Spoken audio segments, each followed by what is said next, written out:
안녕하세요. 우리 친구들 반갑습니다. 선생님은요, 신지현 선생님입니다. 우리 친구들 선생님이랑 같이 이번 시간에 살펴볼 부분은요, 바로 고구려입니다. 고구려는 어떤 모습으로 나라를 형성하게 되었고 또 어떻게 발전을 해 나갔는지 살펴볼 텐데요. 고구려 하면 우리 친구들 생각하는 게 뭐예요? 광활한 영토를 가지고 있었다. 자, 어떠한 부분들이 준비되었기 때문에 그렇게 정복 활동을 활발하게 펼칠 수 있었는지까지 보도록 하지요. 자, 고구려의 건국입니다. 고구려의 건국은 주몽이 졸본 지역에서 부역의 이주민들과 압록강 톡착민들이 연합을 해서 나라를 만들었습니다. 바로 고구려입니다. 고구려가 처음에 수도로 정했던 곳이, 그 장소로 정했던 곳이 졸본이라고 하는 곳인데요. 이곳은 산악지역이에요. 그러다 보니까는 뭐 왔다 갔다 하는 교류가 불편한 거죠. 방어에는 유리하였으나 뭐 물자도 풍부하지도 않고 또 문물을 수용하기에도 좀 불편함이 있었다. 그래서 국내성으로 수도를 옮기게 된다. 천도하게 되었다라고 하는 부분입니다. 이 천도는요, 유리왕 때 있었던 일이에요. 유리왕 때 있었던 일. 우리 친구들 지금부터 뭐 고구려, 백제, 신라 이렇게 공부할 거예요. 그럼 우리 친구들 진짜 중요한 부분은 뭐냐면 어떤 왕 때 무슨 일 있었대? 아니, 어떤 왕 때 무슨 일이 있었고 또 뭐 고구려의 뭐 태조왕 때, 뭐 신라의 어떤 왕 때, 이런 식으로 우리 친구들이 연결할 수 있으셔야 돼요. 자, 태조왕 때는 비옥한 옥저를 정복하게 된다. 자, 현도군을 공격해서 요동 진출을 꾀했다라는 이야기가 나와요. 이게 무슨 말이야? 현도군을 공격해서 요동 진출을 시도했다라고 하는 말을 우리 친구들이 어떻게 이해를 하시면 되느냐? 우리 앞에서 배웠죠. 최초의 국가 고조선입니다. 고조선이 망하고, 한나라에 의해서 망하고, 여러 지역을 이제 지키고, 내가 좀 여기를 다스려보겠다라고 하면서 여러 행정구역을 설치를 해놨었어요. 그 중에 한 지역을 차지하게 되었고, 요동 진출을 꾀했다라고 하는 부분입니다. 현도군을 공격해서 요동 진출을 시도했다. 그리고 왕권은 계속적으로 성장을 하게 되는데, 원래에는 5개의 부를 중심으로 성장을 했었어요. 그런데 정복활동으로 인해서 점점점 왕권이 성장을 해지자 이 5개의 부 중에서 특별히 권력이 센 게르부 고씨가 왕위를 세습하게 됩니다. 어떤 한 특정 부가 맡아서 왕위 계승을 한다라고 하는 말 자체가 이미 권력이 세졌다라고 하는 부분을 확인할 수 있어요. 이렇게 권력이 세졌습니다. 그런데 고국천왕에 와서는요, 5개의 부가 개편이 됩니다. 부족적 성격을 가지고 있었다라고 한다면 행정적 성격으로 바뀌게 되고 왕위의 부자 상속이 이루어지게 되더라. 이제 나의 아들들이 왕위를 계승할 거야. 그 이전에는 형제 상속이었어요. 그런데 내 아들에게 내 권력을 줄 거야 라고 하는 것 자체가 뭐예요? 바로 이 왕권 강화, 왕권 성장이다 라고 이야기를 할 수 있겠습니다. 이렇게 우리 친구들이 태조왕 때는 요동 진출을 시도했었다. 왕권은 계속적으로 성장을 하게 되면서 게르부 고씨가 왕위 계승을 세습을 확립하게 되었고, 고국천왕에 와서는 5부를 이렇게 개편을 하고 부족적 성격을 띠었던 부분을 행정적 성격을 띠는 왕의 말을 들어야 하는 마치 부서와 같은 그런 역할을 하는 곳으로 바꿔버렸다. 아하, 왕권 강화구나 라고 하는 부분을 보시면 됩니다. 그리고 여기에서 왕권 강화를 우리 친구들이 눈치챌 수 있어야 돼요. 태조왕 때가 1세기 후반, 고국천왕 때가 2세기 1입니다. 요렇게 우리 친구들 시간이 흘러가면서 왕권은 점점 강화되게 되었다라고 하는 거예요. 좀 안정적으로 살아가는가 했습니다. 그런데 위에 침입, 격퇴 이런 사건이 발생을 하게 돼요. 이건요 우리 친구들 고구려가 계속적으로 요동 위로 진출을 하려고 합니다. 그렇게 진출하려고 하면서 위가 침입을 하게 돼요. 너 왜 자꾸 이쪽으로 올라오는 거야? 라고 하면서 쳐들어오게 됩니다. 그런데 갑작스러운 침입에도 이렇게 고구려가 위의 군대를 격파하게 되었다. 막아냈다라고 하는 겁니다. 위로 올라갔는데 침입을 해왔어요. 너 왜 자꾸 위로 올라오냐? 그런데 고구려가 딱 격파를 해버렸다라고 하는 겁니다. 이렇게 격파를 해버리니까 어때요? 아, 이제 고구려는 함부로 건드리면 안 될 만큼 권력이 센, 파워가 센 나라가 되었구나 라고 생각을 하게 됩니다. 미천왕 때에 와서는 국력을 어느 정도 회복한 후에 계속적인 팽창을 시도하게 돼요. 계속적인 팽창은 미천왕 때에 와서 4세기 초에 미친 듯이 영토 확장을 했다라고 우리 친구들 이해하시면 됩니다. 자, 그렇게 요동지방으로 이렇게 세력이 확대돼 갔어요. 그리고 낙랑군을 점령해서 대동강 유역까지 올라가게 됩니다. 권력은 세졌고요. 이렇게 나라의 힘은 강해졌습니다. 그러면 나라를 다스리는 데 있어서 여러 체제가 필요해요. 그런 체제를 마련하고 준비하고 완벽한 나라의 모습으로 갖추기 위해서 준비를 하고 노력을 한 왕이 바로 이 소수림왕입니다. 이 소수림왕은 4세기 후반에 여러 가지 준비를 하게 되는데요. 불교를 수용했다라고 하는 말이 나와요. 불교의 수용은 우리는 이제 하나의 종교를 믿는 그런 나라의 국민들이야 라고 하면서 백성의 마음을 하나로 모으는데 불교가 쓰였습니다.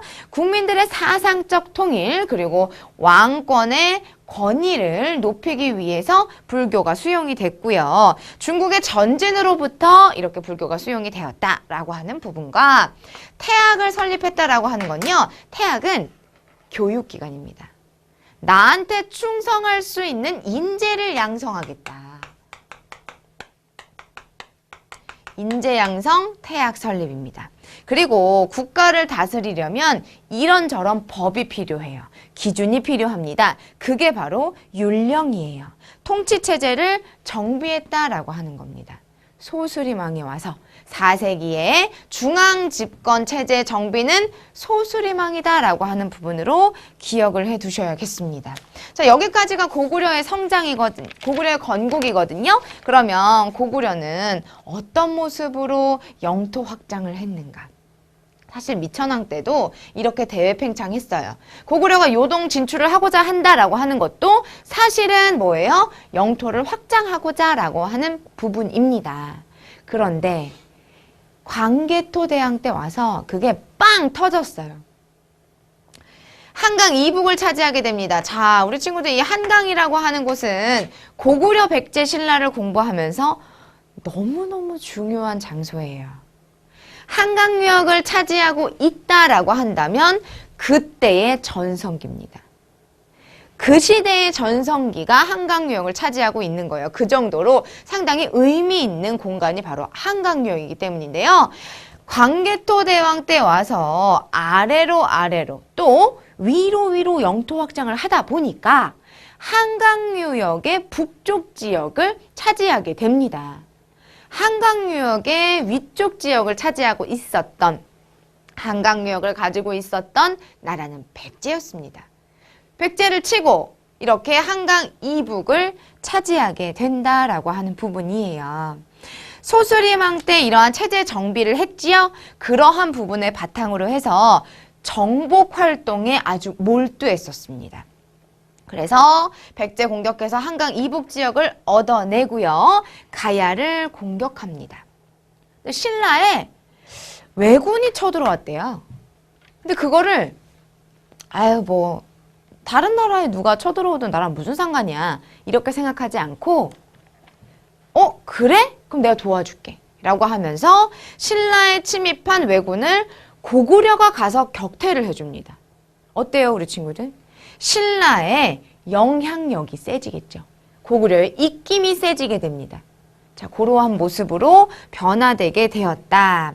또 한반도 지역은 이런데요. 만주 지역은 후연을 공격해가지고 철의 산지인 요동 지역을 완전히 확보하게 되고요. 부여와 숙신이 굴복하게 된다라고 하는 부분. 그리고 광개토 대왕이라고 하면 영락이라고 하는 연호를 썼거든요.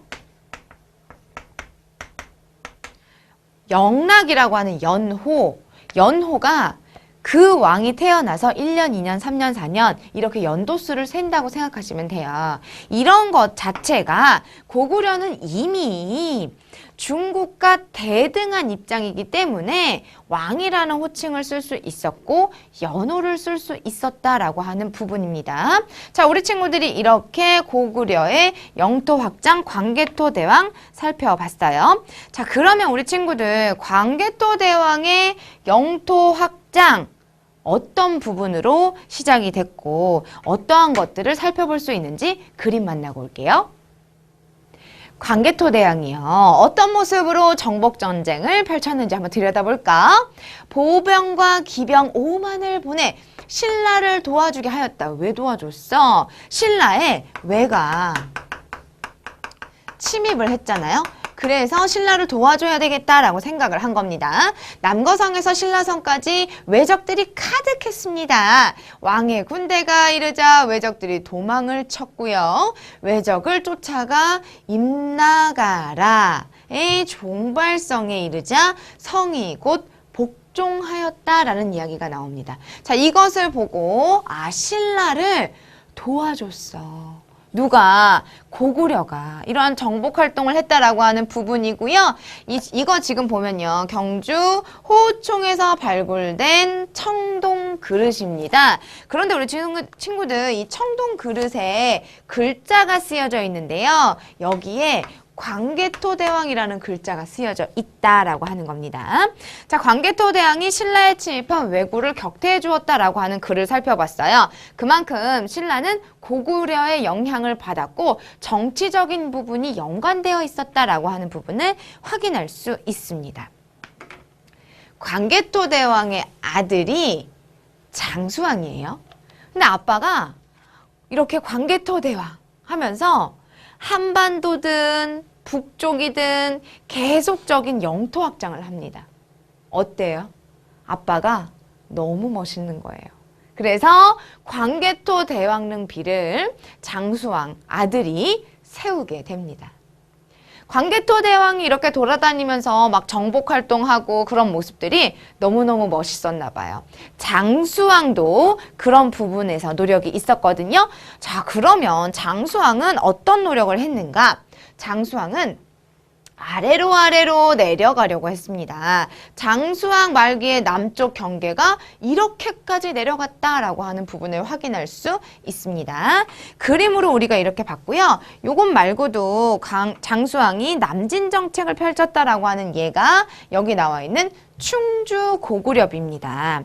장수왕 때 우리 그림에서 본 것처럼 한반도의 중앙을 싹둑 잘라갈 만큼 엄청난 세력을 가지고 있었다라고 하는 부분, 그 정도로 강대국이었다. 충주에 고구려비가 세워져 있을 만큼 고구려는 한반도에서 정말 강대국이었다라고 하는 부분을 살펴볼 수 있습니다. 이걸 보고 우리는요, 고구려가 한반도의 충청도 지역까지 내려온 부분을 확인할 수 있어요. 고구려가 그랬대요. 이렇게 우리 친구들 장수왕의 남진 정책을 그림으로 봤는데요. 여기 나와 있는 이 지도 있죠? 이거 너무 중요해요. 자, 국내성을 기준으로 해서 이렇게 충주 고구려비까지 이 모습까지 우리 친구들이 같이 연결해서 기억해 주시면 되겠습니다. 자, 그러면요. 장수왕의 외교 정책은 어땠고 또 남진 정책이라고 하는 부분은 어떤 것인지 한번 볼까요? 장수왕은 중국과 대등한 위치에서 독자적인 세력권을 가지면서 여러 나라와 외교를 펼쳤습니다. 친하게 지냈어요. 유연하게. 아주 현실적으로 외교 정책을 펼쳤었다. 여러 국가와 외교 관계를 맺으면서 고구려의 안정을 꾀했었다라고 하는 부분과 남진 정책에 대한 부분은 너무 중요하지. 일단 국내성에서 평양성으로 천도를 하게 됩니다. 처음에 나라를 세웠을 때도 졸본에서 국내성으로 천도했었죠. 그런데 또 내려와요. 나는 더 남쪽으로 내려갈 거거든 이라고 하면서 평양 천도를 합니다.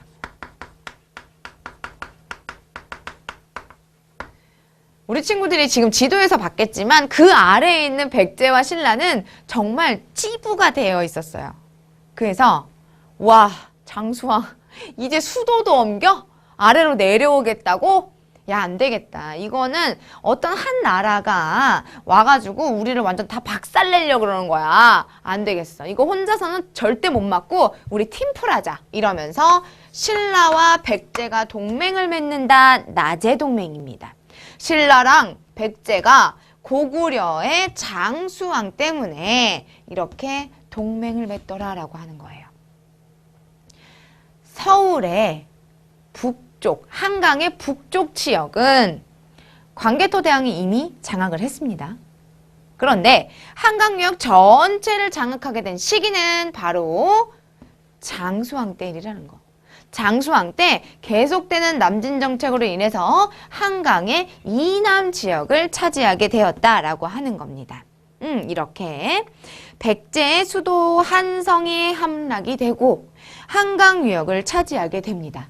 그런데 백제의 수도가 아까 그림에서 봤지만 이미 충청도 지역으로 옮겨져 있습니다. 나라의 수도가 그 나라 밖에 있을 수 없기 때문에 어쩔 수 없이 천도를 하게 되었다. 곧 백제의 천도의 이유는 바로 장수왕의 남진 정책이다라고 하는 부분 기억해 주셔야겠네요.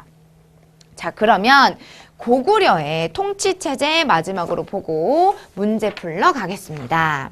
자, 보면요. 우리 친구들 고구려의 통치체제라고 하면 주도 세력은 여기 고씨 그리고 오부 출신의 귀족들이었습니다. 귀족회의가 있었는데요. 제가회의로 나라의 중요한 일들을 회의를 통해서 결정을 했고요. 중앙정치 형태였습니다. 지방행정은 수도는 5개의 부, 지방도 5개의 부라는 부분으로 우리 친구들이 고구려의 통치체제 정리하시면 되겠네요. 고구려의 건국과 성장에서는 우리 친구들이 반드시 확인하셔야 될 건 왕입니다. 태조왕 때는 이렇게 옥저를 정복했고요. 고국천왕 때는 왕위의 부자 상속이 있었습니다.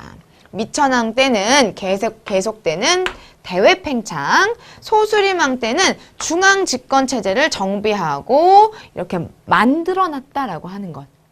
불교도 수용하고 태학 설립하고 율령 반포하면서 이러한 기틀이 마련이 되자 광개토 대왕은 계속적인 영토 확장을 할 수 있었다. 그것이 광개토 대왕릉 비에 쓰여져 있다. 누가? 아들이 세운.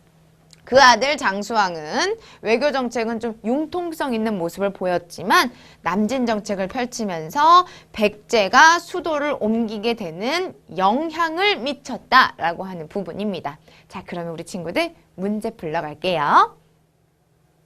우리 친구들 이번 시간에 고구려가 어떻게 건국을 했는지 또 어떤 모습으로 성장했는지 공부했잖아요. 그 핵심을 문제를 통해서 확인해 보도록 할게요. 첫 번째 37쪽의 5번 문제인데요. 고구려 건국에 대한 설명으로 옳은 것을 찾아보는 문제입니다. 청동기 문화를 바탕으로 만주 지방의 부족들을 동합하여 건국하였다. 청동기 문화를 바탕으로 어디야? 고조선. 시대적으로 안 맞아. 그쵸? 낙동강 하류의 변한 땅에서 여러 소국이 연맹을 이루어서 성립을 한 것은요. 바로 가야입니다. 북쪽의 유이민 세력과 한강유역에 여기서 힌트가 다 있네. 위례성에 건국하였다라고 하는 건요. 백제의 건국에 대한 설명이고요. 그리고 부역의 이주민 세력이 압록강 유역의 토착 세력과 연합하여 졸본 지방에 건국하게 되었다. 금방 또 수도를 옮기긴 했지만 뭐 어쨌든 경주의 토착 세력과 북쪽에서 내려온 유이민 세력이 연합해서 지난해 사로국에서 는 신라입니다. 이렇게 우리 친구들이 고구려의 건국에 대한 부분들을 살펴봤습니다. 자, 다음에 37쪽의 8번 문제.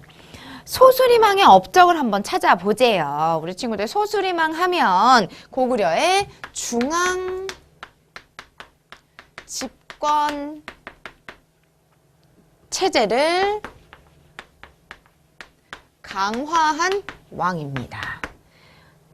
권력이 왕한테 있게끔 하기 위해서 여러 가지의 부분들의 노력을 했거든요.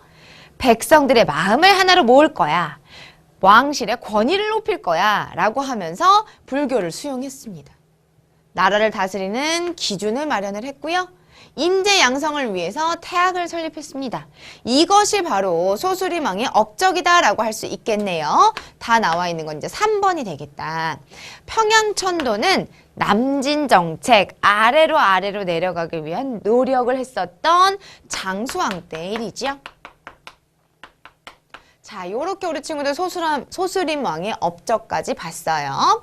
답은 3번이고 다음 문제 보지요.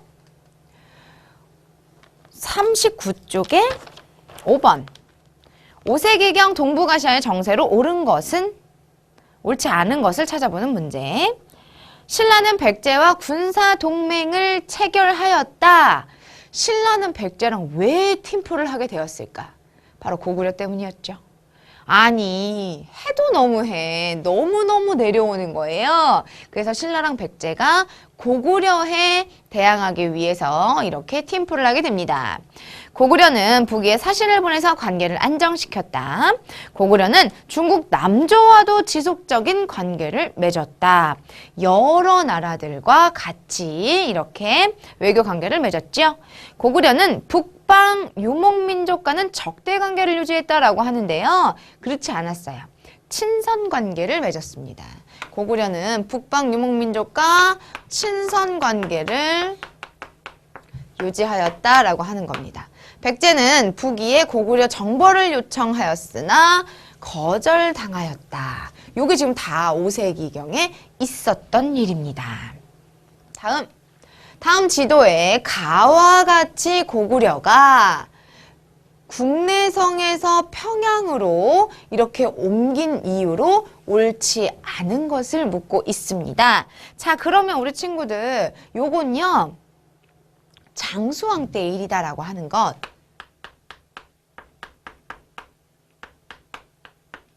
남진정책이다. 요렇게 보고 시작을 할게요. 귀족 세력의 약화. 국내성을 기반으로 하고 있는 귀족 세력들은 평양으로 수도를 옮기게 되면 아무래도 세력이 약화될 수밖에 없거든요. 그러한 부분을 이렇게 생각을 한 거죠. 또 북진 정책으로 적극적으로 이렇게 추진했었다. 에이, 아니야. 북진이 아니고 뭐였지? 남진 정책이었어요. 평양은 경제적으로 풍요로운 지역이었다. 강도 흘러요. 평야도 있어요. 너무 좋지요. 평양은 일찍부터 문화가 발달된 곳이다. 대동강을 끼고 있어 교통이 유리하다. 그리고 이렇게 남진 정책을 펼치기 위해서 수도를 옮기게 되었으니 더더더 아래로 진출하겠다라고 하는 모습을 보인 것이다 라고 우리 친구들이 확인하시면 되겠습니다. 이렇게 지금 해당되는 문제들 다 풀어봤어요. 8번까지 살펴봤는데요. 고구려는 어떻게 성장을 했고 또 어떤 모습으로 영토 확장했는지 왕, 특징, 또 왕, 특징 이렇게 기억해 주세요. 잘 정리하시고요. 다음 시간에 뵐게요. 수고하셨습니다.